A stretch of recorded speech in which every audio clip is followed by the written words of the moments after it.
Hello everyone and welcome to the Everton Show. We'll be dissecting last weekend's 1-1 Goodison Park draw with Swansea City in this week's programme, and we'll also be looking at how the Blues Under-23 side have made their way back to the top of the Premier League 2 table.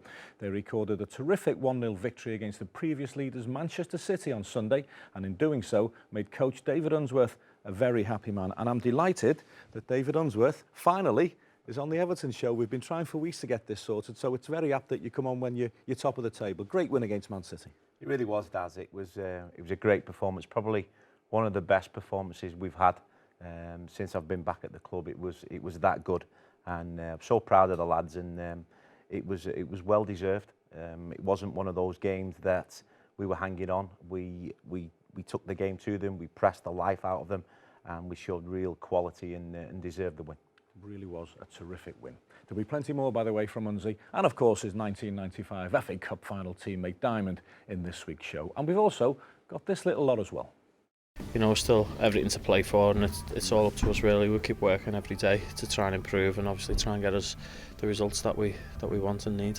We knew that they'd have a game plan to play out from the keeper, so we knew that if we went high up the pitch, tried to prevent them from playing out as much as possible, that we'd have the best chance of winning, and that requires hard work, obviously. So I've been caught out. They always catch me out in the mystery guest. I remember not getting Fellaini. Can you believe I didn't get Fellaini? I mean, that's just ridiculous. He must have had a hat on. Well, yeah, obviously, but how I did not get that, I do not know. Gareth Barry this season has been sensational as well. People look at his experience, the way he's able to turn that experience into consistent performances week in and week out to get the very best out of players around him. I work after training, I try to score, but if Romelu score another player and we win the game, it's the most important thing for me.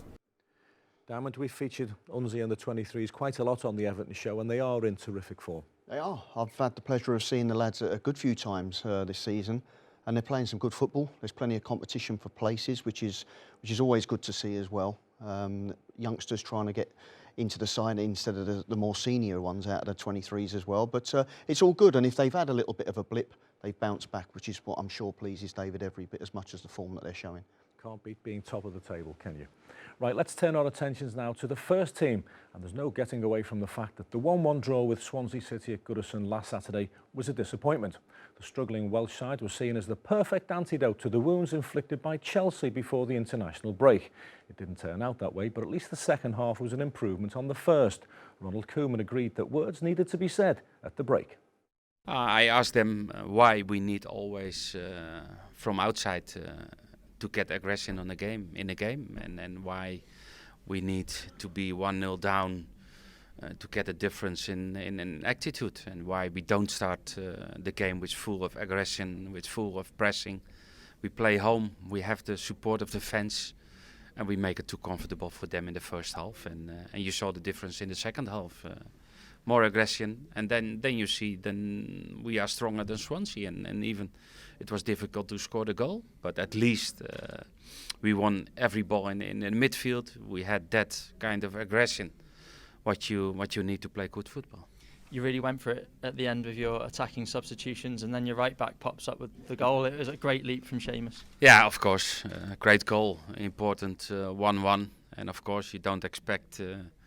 Maybe by set plays, yes, but not about out of a normal situation on the pitch that you have three defenders, and we took a lot of risk with our substitutes, and even after the 1-1, we did everything to win the game, and then that Seamus scored that goal with so many players in front of him was fantastic.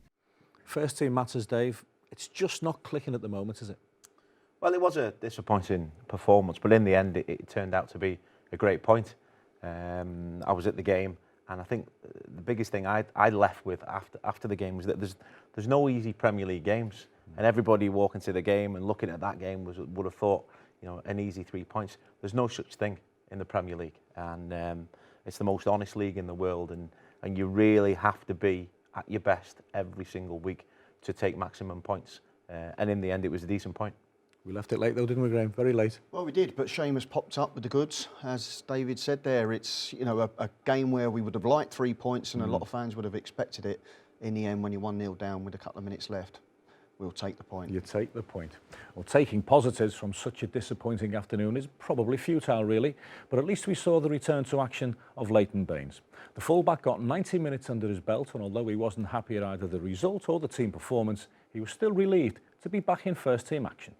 Yeah, all right, yeah, felt okay.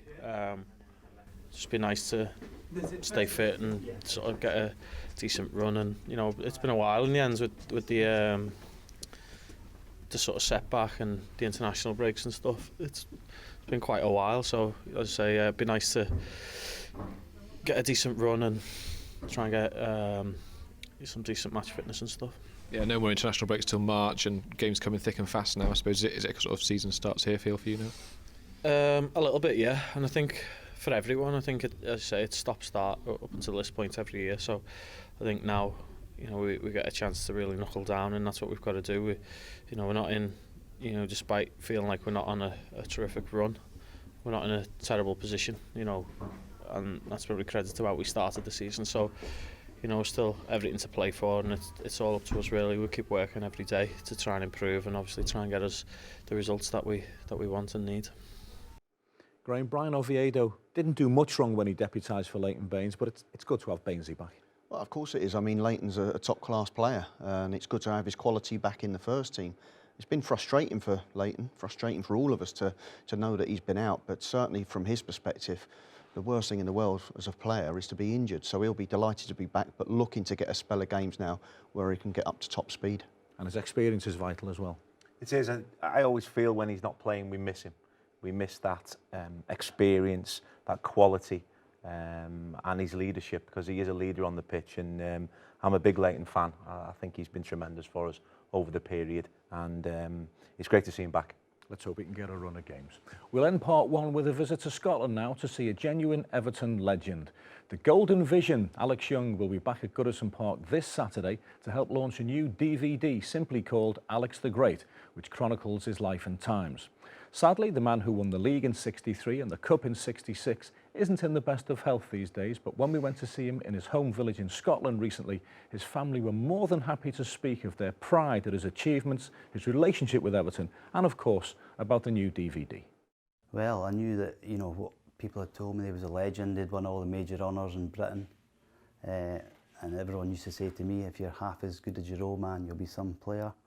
But you know, I knew that he was a legend, and more so down in Everton where the fans took to him, you know. There was only little footages of, you know, old games when he scored against Man United. We've seen that on video, which was fantastic, but, you know, there wasn't much television, so it was just what people told me. He's a humble man, but he loves Evertonian people. He loves Liverpool. He loved it when he lived down there, and at Goodison he talks about it non-stop. But we watch all the games together. If Everton play well, he's over the moon. If Everton get beat or they draw, he's devastated. He knew he was a good player. He knew he was a top player. But you have to keep asking the questions, and asking, and you get the stories out of him. Some of the stories are great, you know. I mean, talking about Everton players of old, you know, the Roy Vernons, Jimmy Gabriels, and Brian LeBones, all the top players. Oh, I'm super proud of what my father's achieved in the game. Every major honour in Britain, you know, Scottish Cup, Scottish League Cup, Scottish League, FA Cup, you know, English League Cup, and well, not the Premiership, but the English division.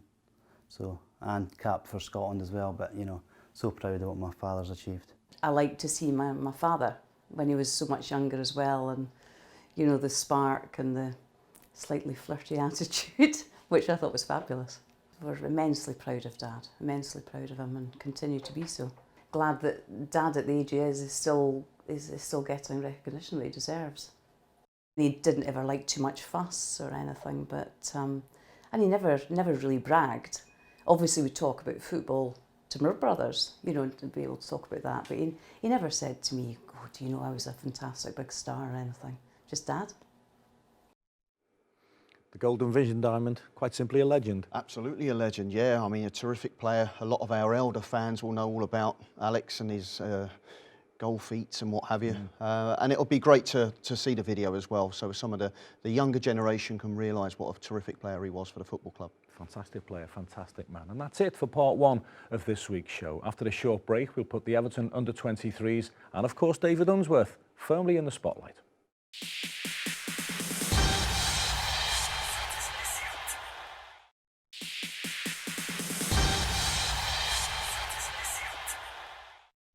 Welcome back. Now, not since 2001, when David Unsworth was a first-team regular of Everton's second team, won the league. Back then, under the leadership of Andy Holden, and with a team including the likes of Leon Osman, Nick Chadwick, Keith Southern, it was the FA Premier Reserve League. Now it's Premier League 2, and this result last weekend lifted the Toffees back into pole position. Everton Under-23s moved back to the top of the Premier League 2 table on Sunday after they defeated Manchester City at Southport. The contest was scoreless at the break, although the young Blues did have chances during the first half, including this drive from Dominic Calvert-Lewin. After the restart, Everton were thankful to see a powerful effort from Paulo Fernandes-Cantin rebound off the woodwork.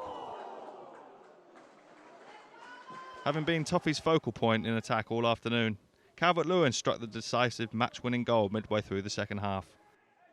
The former Sheffield United striker hit a sweet first-time volley into the bottom corner to send David Unsworth's side back to the summit of the table, 2 points clear of City after 10 matches.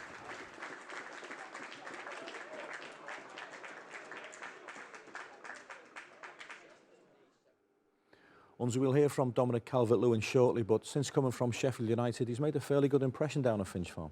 Yeah, he's done great, Daz. He's taken to Everton life really well. He's got in the team, his performances have been really good, and he's got a few goals as well. And I have to say, having known him for a long time, I knew him when he was 16 when he signed as a scholar at Sheffield United. There's an awful lot more to come of him. We like the right characters as well as the right players, don't we, Graham, at every age group? Well, that's what David and the coaches down at Finch Farm are trying to install in these players, to make sure that they've got the right values, the right desire and the attitude that goes with the talent that they've got. And that's every bit as important as showcasing your talent, the desire to work hard every single day, whether it be on the training ground or then reaping the rewards when you play on a Monday night, Saturday afternoon, whatever it may be. How excited are the boys to be top of the table, Dave? Have you got to temper them a little bit? A little bit, yeah. I mean, we've got to get the balance right. But the balance is developing and winning. There's a lot of coaches who don't agree with that. I certainly think you can develop and win, because you want that winning mentality, because every time you pull on the shirt for Everton's first team, you're expected to win, and that just can't come, overnight. You has to be bred into you for all the way through your journey, through your pathway, when you're a young Everton player, and we certainly turn up and expect to win. We mention that time and again, don't we? Trying to marry development with that winning mentality. Of course, I mean, it's difficult because clearly, you want to win games of football. I defy any player to not run out on a pitch on an afternoon and not want to win the game. But also, you've got to look at it in the bigger picture and say, really and truly, we've got to try and get some of these boys into the first team squad, which we saw towards the back end of last season that they're capable of doing that. But it's consistency. You've got to get that consistency into these players as well, so they're banging on that first team door on a regular basis. But along the way, it doesn't do any harm to have the good work ethic like the lads have got and be winning football matches. And it's great to see us in pole position. Well, let's hear now from Dominic Calvert-Lewin, whose goal was enough to beat Manchester City at Southport last Sunday. Really pleased. Obviously, I've scored a couple this season, but I'd say that's up there with one of the best ones I've scored so far. It just happened to drop quite perfect, and I just thought, hit it, and obviously it's gone in. You always know when you hit one sweet, and I just anticipated. I thought the defender was just going to nod it onto the edge of the box. I've just carried my run on, and I didn't really have to break stride, and I just hit it and found the bottom corner. It was a deserved win today, wasn't it? I think so. Yeah, we've worked hard. We knew that City was going to come out and play. Play out from the back, so we knew that we had to press high up the pitch, and we've all worked hard today, and thankfully got the result. We knew that they'd have a game plan to play out from the keeper, so we knew that if we went high up the pitch, tried to prevent them from playing out as much as possible, that we'd have the best chance of winning, and that requires hard work, obviously, and like I say, to a man, we've worked hard today and got the result. Back to the top of Premier League 2 now. What's the atmosphere like in the dressing room? Yeah, obviously we're all buzzing. Unzi's buzzing. all the lads are buzzing to be at the top of the table. So hopefully we can just carry on back to winning ways and just carry on and stay there. Your boys are playing well. They're looking the part. Are they a good group to work with? Yeah, they're a great group. They are honest, they're humble. There's some massive characters in there as well, as I'm sure you know. And they're a pleasure to work with. They really are a pleasure to work with. They consistently set the bar higher every day, every game, which is a great challenge for me as the coach and as the manager to keep pushing them and to keep pushing that bar higher and higher. But yeah, they're a great group. And Diamond said, you know, if ever there's a blip, they always bounce back, and that's a sign of a really good team, a team spirit, a togetherness. And you need that help along the way on your journey as an individual. You know, you can't do it on your own. You need your teammates, and this group has come through together, and they challenge each other and they push each other every day. You're down at Finch Farm quite a bit, Graham. You go to the games as well. They seem a well-mannered bunch, well respectful of former players, which is important. Yeah, of course. No, I mean, you instill the right, values in them, and they're good lads. They're always chatty. You know, always have a little laugh as well. I was having a laugh with Kieran Dow the other day. I was in the Jimmy Martin's kit room, and he's giving me stick about my accent because I said something to him about playing Sunday. He went, well, Shandy. No, he couldn't understand what I was saying, bless him. But no, they're good lads, and as long as they work hard for you on the training ground and they're honest, that's the biggest thing. As a coach, it's a delight. If you've got an honest bunch of players and you know that you can rely on, to work hard and to give everything they've got, then you can accept pretty much anything else. But they played well against Manchester City. City looked technically very, very gifted, but they didn't hurt us in the way that we hurt them. We got behind them, we pressed them, we got some crosses in the box, we got some shots on target, and ultimately Dominic gets a fantastic goal, and take nothing away from him because that's a difficult finish, really difficult to execute that, and it was a goal that deserved to win the game. We've enjoyed watching some terrific under-23 goals on the show this season. And it's not just the under-23s who are in a rich vein of form just now. 24 hours before Unzi's boys beat Manchester City, our under-18s played their own City counterparts and drew an 8-goal thriller to stretch their unbeaten run to 10 games. Everton Under-18s came within a whisker of recording victory at league leaders Manchester City on Saturday, the young Blues eventually having to share a point and no less than 8 goals. It was the hosts who got the ball rolling with just 2 minutes played, as Ian Poveda Ocampo applied the finishing touch after unselfish work from Henry Ogunbi. Chances for both sides followed before City doubled their lead on 37 minutes, Liam Morris netting the unfortunate own goal after Chris Renshaw had repelled a shot from Joe Hardy. Crucially, the Blues got themselves back on track before the break, and Fraser Hornby bravely got his head to Danny Bramwell's teasing cross to reduce the deficit with the aid of a deflection off Joel Attaboudier. Everton's momentum carried into the second half, and just 5 minutes after the break, Hornby met another dangerous Bramwell delivery to pull the Blues level. And that man Bramwell was at it again 8 minutes later, this time teeing up Jack Kearsey to power past his marker and coolly dispatch a shot low into the bottom corner. 3 assists for Bramwell, danger man Hornby quickly completed his own treble. The midfielder's determination to get to the ball saw him tripped by keeper Pavel Sokol on 62 minutes, and he dusted himself off to emphatically complete his hat-trick from the spot. That's how it remained until 6 minutes from the end. Everton's defence failed to deal fully with a ball into the box, and it eventually fell for Ogunbi to spin and reduce the arrears to 1.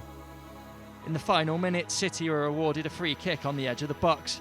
Renshaw got a hand to D'Amico Dehaney's curling effort, but the Blue stopper couldn't prevent the ball bouncing down off the crossbar and in. The point leaves Kevin Sheedy's side 5th in the Under-18s Premier League table. Next up, a home game against Newcastle United on Saturday.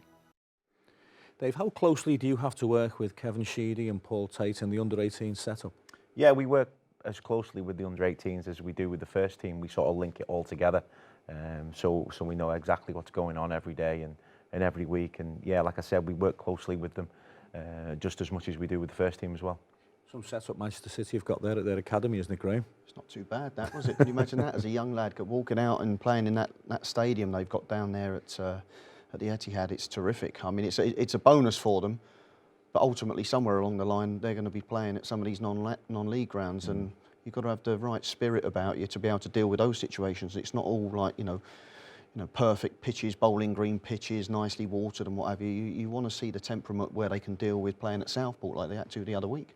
Do you see a difference between the lads before the games when you're at Goodison as opposed to when you're at Southport? Is there a bit more pressure when they have the occasional game at Goodison? Occasionally, Daz, yeah. It's something we spoke about this year. You know, playing at Goodison under the lights, which we've done a few times, and for some of the younger players, it's a big thing because that's the dream. You know, you're talking about this being the dream of playing there every week in front of 40,000, and yeah, sometimes it can affect them. Usually, what happens is the best players rise to that occasion and they take that on board and they can't wait to play at Goodison. And I always feel that, you know, the best players will want to play at Goodison and take that in their stride. You must have played a few times at the old Stamford Bridge when you were a teenager, Graham?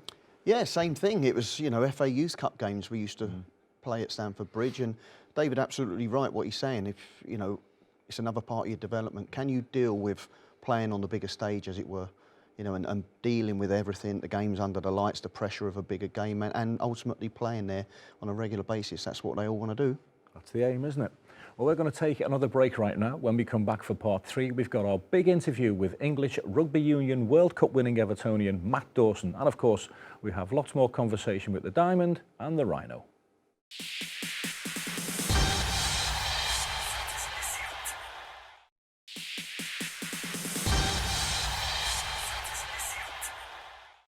Welcome back. Now, in last week's Everton show, we featured a brief clip of a conversation I had with Matt Dawson, the man who won the Rugby Union World Cup with England back in 2003, and of course is a regular captain on the long-running Question of Sport. I went to meet Matt on the set of the famous quiz show, and he revealed how he loves having fellow Evertonians on the programme. I've been turned over many a time by one of the boys, and I've also had them on my side. You know, having Ozzy on. We've had Jagielka, I think we've had Phil Neville on. Back in the day, I think we had, God, who have we had back in the day? Sharp, I think Sharpie's been on like an old boys classic. Yeah, we've had some. I've been caught out. They always catch me out in the mystery guest. I remember not getting Fellaini. Can you believe I didn't get Fellaini? I mean, that's just ridiculous. He must have had a hat on. Well, yeah, obviously, but how I did not get that, I do not know. But yeah, they do try and stitch me up a little bit with Everton players on the picture board or that sort of stuff. But it's great to have everyone relatively local as well. I mean, we're just down the road in Manchester, so it's great that players feel like they want to come on the show, and that's really important for Question of Sport. Ozzy's been on a couple of times. He was on recently, and I remember him telling me, Darren, it's pretty nerve-wracking, believe me. And they're not the only sports people to be saying that. I think one of the proud parts of being part of the show is that we still have great sports people. You know, Ozzy's been playing in front of tens of thousands of people every single week, and yet he comes on the show, and not only will he be nervous, but his missus and his family will be thinking, oh, you know, my boy's on Question of Sport, you know. And my mum said to me when I first came on, you haven't made it until you got on Question of Sport. And Olympians and world champions alike, they all come on the show and they say the same thing. It has amazing heritage, and you know, Phil and I are incredibly proud to captain it. The players I know are very proud to be on the show, and Sue, you know, even though she's done, I don't know, 700 shows or something, she is just, you know, pumped up, ready to go for every single show because she loves it. And you know full well that when Ozzy was on, the lads at Finch Farm were desperate for him to get his questions What was wrong. his home question? Wilfred Zaha, was it, in the FA Cup final? Oh, it was, yeah. And they tried to catch us out. They worded it. You see, the trouble is Ozzy's been on a few times, and he's a good lad, so you know that he can take a little bit of stick. So the question master would have known that and would have given him a little bit of a stinky one, just to keep him on his toes a little bit. But someone like Leon would be maybe a bit wary of going home because he knows that he could get stitched up, but I thought he did pretty well. He wouldn't pass on it though, would he? He made the show wait until he got it right. Oh, well, and that was edited, by the way. Oh, he took a good 5 minutes working that out, going through every single combination, going through the whole team list of Man United and Everton and all the rest of it. So, no, very thorough, very thorough. I remember we had Phil Jagielka and Ozzy doing a sumo wrestling sketch for the mystery personality, and had it not been for Question of Sport, they wouldn't have done it, but they were quite happy to do it, and they had a laugh. Alan Stubbs and David Unsworth did the Blues Brothers going back a few years, and that shows the respect they've got for this programme. Well, do you know what? It's actually part of that history of the show are the epic rounds that have been going forever. So the mystery guest, or that that sort of what happened next type feel, the picture board.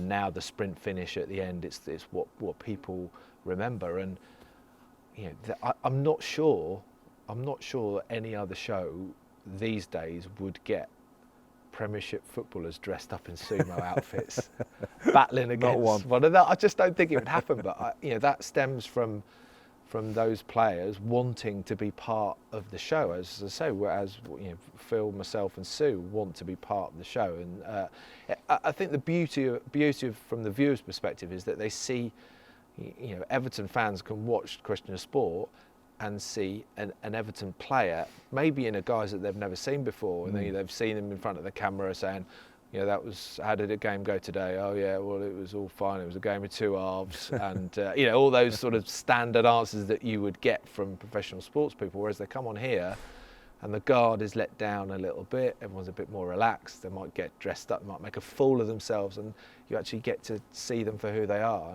and the viewers like that. How good was it for you, Matt, back in 2003 to walk out at Goodison Park as a World Cup winner?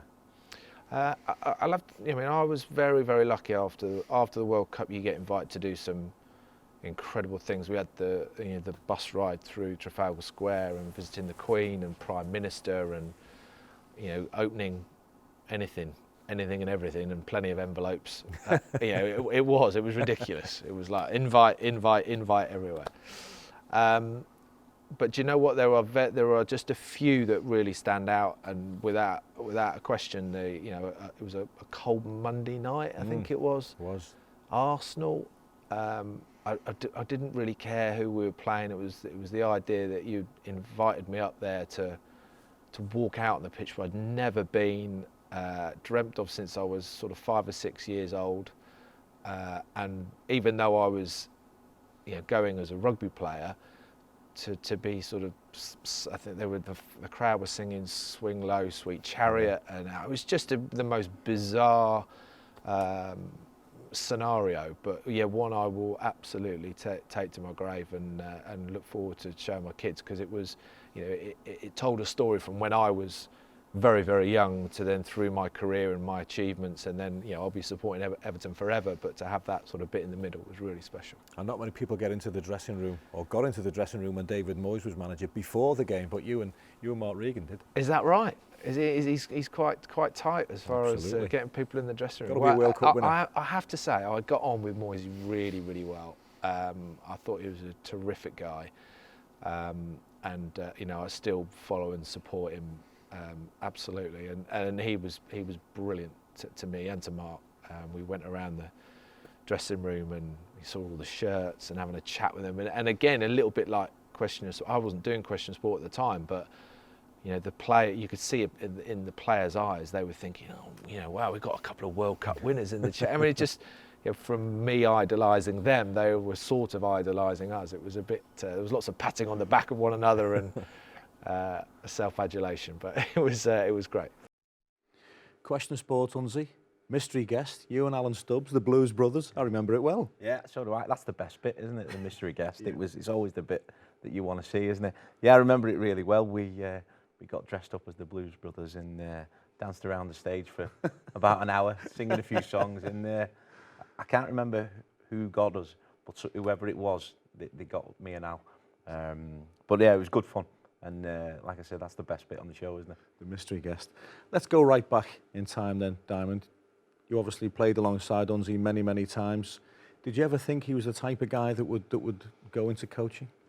I think it's difficult to tell, really, because you're concentrating so much on what you've got to do as a player, but you can certainly tell the people who've got that inner determination to succeed.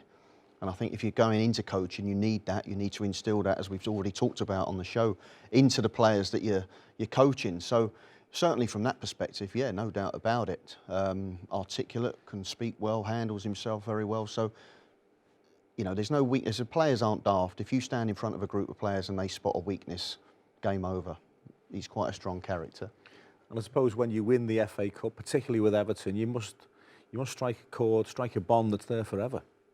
Well, I mean, for me, it's the best thing that's ever happened to me. It was a brilliant cup run, and we were fantastic in the semi-final, great in the final, and that affection that you have for the club, and when you win something, having come through the ranks and experience what it feels like to be an Evertonian, to win and to bring home a trophy.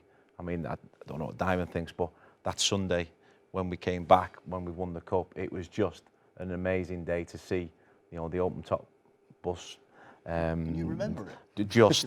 Just. But it was a great day, and to share that with Evertonians, I'll never forget that. It was just, it's priceless, and you know, rocking chair moments. And at Wembley in the cup finally, shackled Mark Hughes fairly well, didn't he? Yeah, and I've said it many a time, and it's not because the big man sat here next to me, but you know, what a performance from a young player in an FA Cup final to deal with somebody of the stature of Mark Hughes in the way that he did. And that was, you know, to have big Dave Watson alongside him as well, I'm sure that helped David on the big stage as well. But we had such a confidence in each other. We had players who you knew could walk out on the pitch and they rate out of 10s every week. At that time, we had such a confidence with the cup run, with our league form. You know, albeit we hadn't started particularly well that season, but we certainly ended it very, very well. So there was a huge amount of confidence around the club at that moment in time. But you build that up, you know, you build that up by winning games of football. And then when you add a trophy onto it as well, all of a sudden, you know, you feel like the club's going places. That's what we've got to try and get back to this football club as quickly as we possibly can. And very quickly for someone to have the awareness to hit the crossbar and set up Paul Rideout for the winner. The best 1-2 he's ever played. Sure he had 50 quid on Rideout. Time for a few more adverts now, and when we return, we'll look ahead to the game that probably caught Ronald Koeman's eye more than most when the Premier League fixtures were announced in the summer. The boss is going back to St Mary's.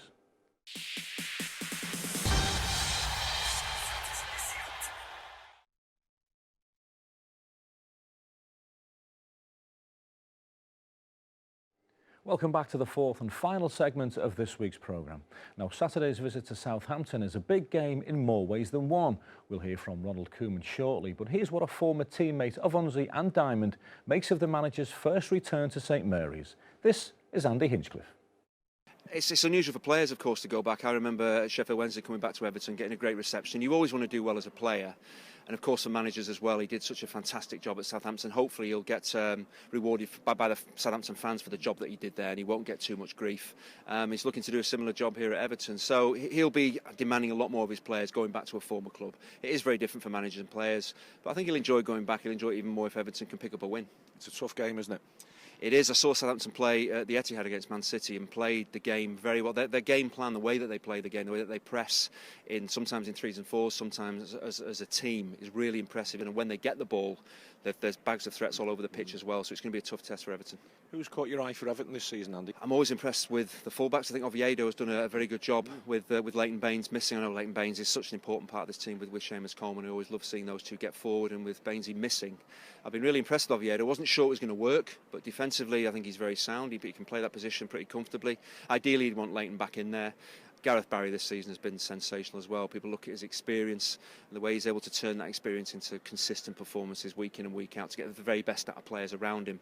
I think a player like Ross Barkley is going to really develop a lot better on the field with someone like Gareth Barry, just pulling and pushing him around, using his experience. So players like that at Everton at this time, I think, are vitally important. Ronald Koeman knows that as well, even though he's maybe getting on in years. I think he's a player that has another good couple of years in him, because Everton need players of that stature within the team.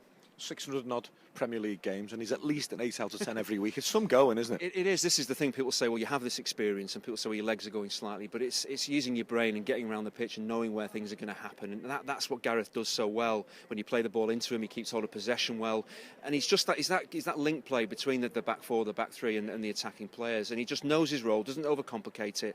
And as I say, I think he brings the best out of the attacking midfielders. He plays his role really well. He's really disciplined. Idrissa Gueye alongside him is a big part of that combination you have in there, and that allows then the wide players like Balassi and Lukaku, of course, to do their stuff, and Ross Barkley, importantly, to get on the ball and make things happen. So players like Gareth Barry, absolutely key to the way the team actually functions. Dave, we'll come on to Ronald Koeman going back to St Mary's shortly, but your old mate Andy Hinchcliffe looks well, doesn't he?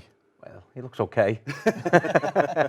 We've just been commenting on certain things about him, but we won't repeat that. But no, Andy's a great guy. He was a great teammate of ours, and you know, really enjoyed playing alongside him. Wonderful left foot, and it's great to see him doing so well at Sky now. He's you know, he's a great commentator.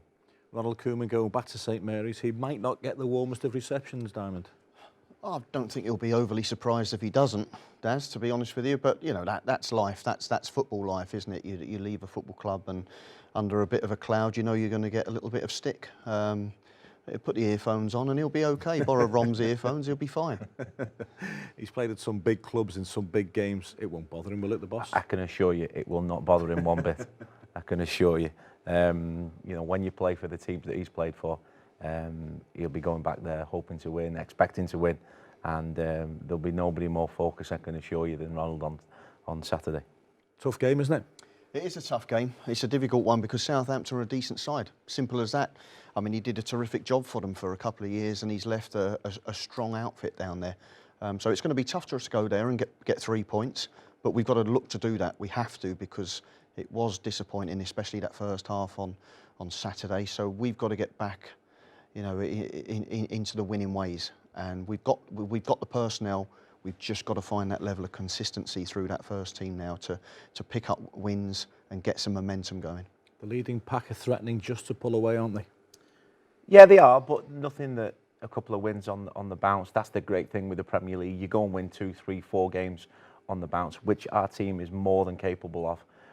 You're right back in there. So I mean, there's a long way to go yet, isn't there? It's a long, tough old season, and we're still early days. Good month, December, to pick up a lot of points, isn't it? It is, but it's also a difficult month. But sometimes I think they suit us, those kind of games, because especially at home, the atmosphere takes care of itself. I think the adrenaline's pumping for the players. So they're big games, difficult games, but I think they suit us better. The bigger the better. Well, as I said earlier in the programme, positives were desperately thin on the ground after the Swansea game last week, but the general consensus of opinion was that, once again, Idrissa Gueye did well. The popular midfielder is now looking for Everton to get back to winning ways, and he knows all about Southampton's new boss Claude Puel, having faced his teams regularly during his time in France with Lille. When he was in France, I played against him, and I know he's a good manager, and every team he had, they play football, and they play a good football and try to keep the ball and score a goal. How does he like to set his teams up? What style of football do his teams play? Yeah, he like to keep the ball, to play football, giving a pass, running the ball, and he like a nice football, you know. And we just have to keep going and stay focused in our team and try to win this game. Does it excite you when you look at the fixtures in December? We've got Manchester United, Arsenal, Liverpool, all at home within the space of 2 or so weeks? So of course we have a lot of big games, and it's very exciting. We are footballer. When we are footballer, we like to play a game like that, and we're just waiting for this moment, and we train every day, and we work hard to win their games. The Everton fans, they've been massively impressed with the way you've started your career at Goodison Park. Do you feel the only thing that's missing from the start to your career here is the fact you haven't scored a goal yet? Yeah, I know I need to score because when you are midfield, you do your job, and you have to score some goals. So I work every day, and I work after training. I try to score, but if Romelu score another player and we win the game, it's the most important thing for me. And if I can score, of course I will do it. Unsy, how good has Idrissa Gueye been since he joined the football club? Yeah, he's been good. He's been really good. I've enjoyed watching his displays. He looks the part. he looks like a proper Everton midfielder, doesn't he? All action, and the fans took to him straight away. And himself and Gareth have formed a formidable partnership when they've played together. You know, and when Gareth doesn't play, it just shows how important he is for our team. But the two of them have struck up a great partnership. It's a valid point that Unzi makes there, because we haven't had that partnership for the last couple of games, and it could probably tell. Yeah, I think that's fair. I mean, that's no disrespect to the players that have come in, but, you know, Gareth and Idrissa, you'd have to say, have probably been our two most consistent players from the kick-off earlier on this season. So, of course, we're going to miss them, because the pair of them in the middle of the park there give the platform for the attacking players to go out and try and express themselves. So, you know, I would be stunned if Ronald doesn't put those two back in against Southampton at St Mary's on Sunday. Just while we've got you on the Everton show, Unzi, just tell us a little bit about what's happening with you and your lads on Friday night. Yeah, we are taking part in the Goodison Sleep Out. All the lads who aren't involved with Ronald and his first team, all the under-23s, all the under-23 staff, we're going to get our sleeping bags under our arm, and we're going to march off to Goodison and join forces with everybody for the Goodison Sleep Out for the homeless campaign, and we've got a project ourselves to announce after that. So we're going to raise a lot of money, and we're going to do it for a great cause. And you know, we might be a bit cold tomorrow night, but I'm sure we'll survive, and I'm sure we'll raise a lot of money. You've done an awful lot for Everton in the community since coming back to the football club. You didn't fancy the Friday night sleepover? Well, I've not been asked, actually, Darren.